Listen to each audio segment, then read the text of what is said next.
गणपती बाप्पा म्हणले की पहिल्यांदा आठवतात उकडीचे मोदक। पण खरं सांगायचं म्हणलं की उकडीचे मोदक बनवताना अनेकांना प्रश्न पडतात की पिठाची उकड कशी काढायची, सारण कसं बनवायचं, आणि नाहीतर मग आपलं पाऱ्या करताना पाऱ्या फाटणार तर नाहीत ना सारण घातल्याच्या नंतर। नमस्कार, तुम्हा सर्वांचं पुन्हा एकदा चव्हाण किचनमध्ये खूप खूप स्वागत आहे आणि तुम्हा सर्वांना गणेश उत्सवाच्या हार्दिक शुभेच्छा। आजच्या व्हिडिओमध्ये आपण बघणार आहोत उकडीच्या मोदकासाठी उकड नीट कशी काढायची, मोदकाचं आवरण न फाटता मोदक कसा बनवायचा, उकड काढल्याच्या नंतर जास्त वेळ मोदक मऊ लुसलुशीत कसे राहतील। तर मग अशा टिप्स आणि ट्रिक्ससाठी व्हिडिओ शेवटपर्यंत बघा। तर आता आपण मोदकाचं सारण बनवून घेऊया। सर्वात पहिला आता आपण नारळ फोडून घेऊया। हे बघा, असं ही वरवंटा किंवा कशाने मी ही कोयत्याने घेतलाय नारळ फोडून। हे बघा, आता नारळ फोडून घेतलाय। आता विळी घेतलेली आहे।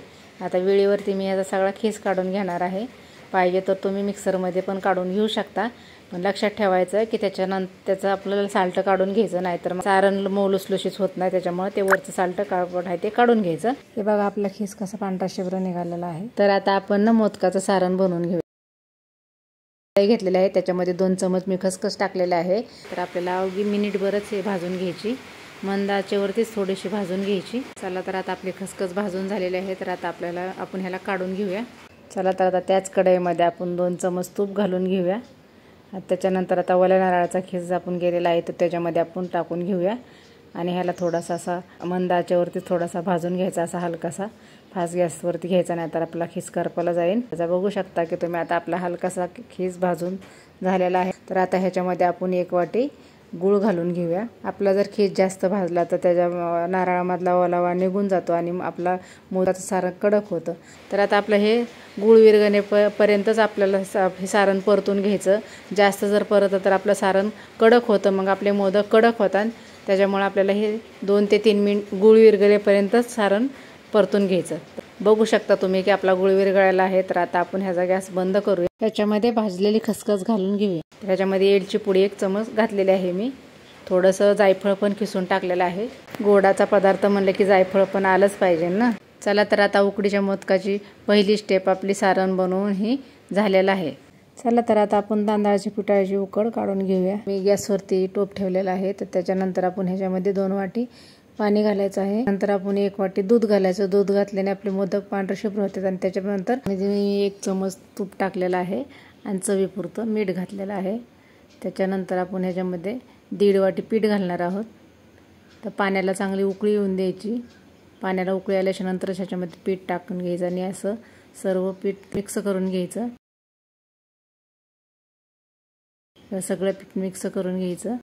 बघा, तर आपलं पीठ आता एकजीव झालेलं आहे। तर आता ह्याला आपण पीठ असा एकजीव झाला की मग नंतर गॅस बंद करायचा। तर आता हे आपल्याला 5 मिनिट ह्याच्यावरती झाकण ठेवायचं। झाकण ठेवल्यानंतर 5 मिनिट असं वाफलून द्यायचं, जेणेकरून आपली पारी चिरणार नाही। हे बघा, 5 मिनिट झालेलं आहे। तर पीठ बघा आपलं कसं छान असं वाफलून निघलेलं आहे। तर आपली पारी अजिबात तुटणार नाही। बघा तुम्ही किती छान अशी वाफ आलेली आहे आपल्या ह्या पिठाला।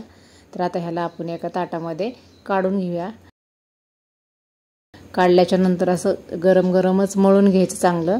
थोडं हाताला पाणी लावायचं किंवा तुम्ही तेल पण लावू शकता। जास्त जर पाणी लावलं तर पण पीठ पण आपलं पातळ होऊ शकतं, त्यामुळे पाणी जास्त लावायचं नाही।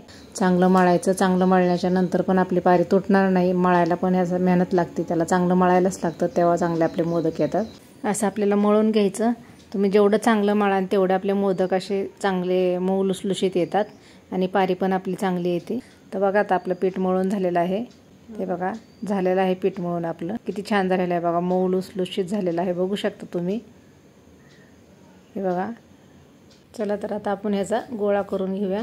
तुम्हाला पाहिजे तेवढा म्हणजे असा गोळा घ्यायचा आणि तुम्हाला जर वाटलं आपलं तर फाटते तर थोडं असा गोळा घेऊन मळू शकता तुम्ही। हे बघा, मी पण थोडा घेऊन मळलेला आहे। हे बघू शकता, चांगला असं मळून घेतलेला आहे। परत मी छोटासा गोळा घेऊन तूप लावायचं किंवा तेल लावायचं किंवा पाणी पण लावू शकता तुम्ही। हे बघा, आता थोडासा असं मी हातावर असा गोळा करून घेते। ते बघा, असं अंगठीच्या साहाय्याने आपली ही पारी सगळी तयार करून घ्यायची। बघू शकता तुम्ही की असं छान पारी तयार होते आपली, अजिबात फाटत नाही, काय नाही, एकदम छान पारी झालेली आहे आपली।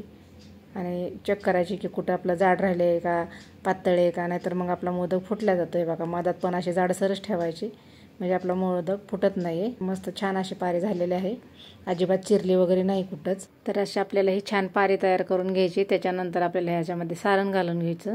चांगल्या अशा जवळजवळ चांगल्या अशा कळ्या करायच्या, म्हणजे आपला मोदक असा छान दिसतो. हे बघा, खालीपर्यंत अशा सगळ्या कळ्या करून घ्यायच्या.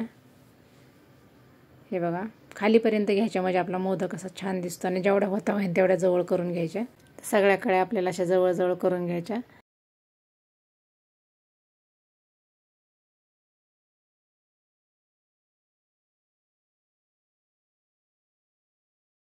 कळ्या आपल्या चांगल्या पडलेल्या आहेत. तर असं थोडंसं हलक्या हलक्या हाताने असं थोडंसं दाबून घ्यायचं. वरती वरती खाली हात ठेवून थोडंसं असं अलगद थोडंसं दाबत दाबत चालायचं. दाबत दाबत घ्यायचं. वरती थोडंसं मग असं हाताने पीठ काढून घ्यायचं थोडंसं. एवढा छान आपल्या अशा कळ्या पडलेल्या आहेत. तर थोडंसं आपलं हे पीठ वरचं काढून घ्यायचं आणि छान आपली अशी कळी पडलेली आहे. बघू शकता तुम्ही, एकदम सुंदर असा मोदक झालेला आहे, छान झालेला आहे, मऊ लुसलुशीत. सगळे मोदक आपण अशाच पद्धतीने तयार करून घेणार आहोत. हे बघा, आता मी तुम्हाला एक पिठावर बनवून दाखवते. तर तुम्ही ही पाऱ्या अशा पिठावर लाटून पण घेऊ शकता. तुम्हाला नाही जमलं हाताने करायला तर तुम्ही पिठावर पण लाटून असं घेऊ शकता. हे बघा, अजिबात फाटत नाही, चिरत नाही. तर ह्याच्या पण आपल्याला तशाच पाकळ्या करून घ्यायच्या आहेत. खालीपर्यंत पाकळ्या करून घ्यायच्या. हे बघा, तर तुम्ही अगोदर पारी पण तयार करून पाकळ्या करून घेऊ शकता आणि नंतर तुम्ही सारण टाकू शकता. पण मी हे आधीच सारण टाकलेलं आहे. हे बघा, खालीपर्यंत अशा आपल्याला पाकळ्या करायच्या आणि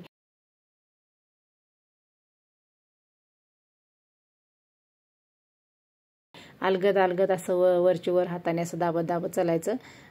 दाबून घ्यायचं थोडंसं हाताने असं वर अलगद आणि वरी थोडंसं जास्त दाबायचं नाही, म्हणजे आपल्या पाकळ्या येणार नाहीत. तर परत असं दाबल्याच्या नंतर थोडंसं असं हाताने पीठ काढून घ्यायचं. बघू शकता किती छान आपल्या कळ्या आलेल्या आहेत. तर मी लाटून घेतलेलं आहे. तुम्ही पिठावर तुम्हाला लाटून मी दाखवलेलं आहे, तुम्ही लाटून पण घेऊ शकता. खूप छान आलेला आहे. एकदम सुरेख असा मोदक झालेला आहे. तर सगळे मोदक आपले बनवून झालेले आहेत. तर आता मी एक चाळणी घेतल्या, त्याच्यावरती आपण केळीचं पान टाकणार आहोत. आणि सगळे मोदक बघा किती छान झालेले आहेत. तर सगळे मोदक आपण आता ह्याच्यावरती ठेवून घेऊया. हे बघा, आता आपले मोदक सगळे बनवून तयार आहेत. तर आता ह्याच्यावरती आपण केसर लावून घेऊया. त्याच्यानंतर केसर लावल्यानंतर कसे आपले मोदक एकदम छान दिसतात ना. तर आता ह्याच्यावरती आपण केसर लावून घेऊया. एकदम बघू शकता तुम्ही किती मऊ लुसलुशीत असे मोदक झालेत. पाहू शकता तुम्ही. बघा, आपले किती छान असे सगळे पाऱ्या बिऱ्या आलेले आहेत. तर कसे छान मोदक झालेले आहेत, बघू शकता तुम्ही.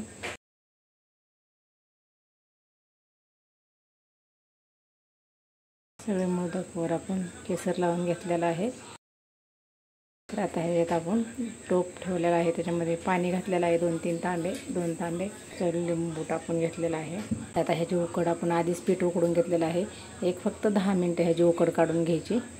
तर आपण झाकण ठेवून घेऊया. 10 मिनटं झालेले आहेत. तर आता बघू शकतो आपण की छान अशा उकडल्यात, मऊ लुसलुशीत झालेले आहेत. बघू शकता तुम्ही, कलर पण फार सुरेख आलेला आहे.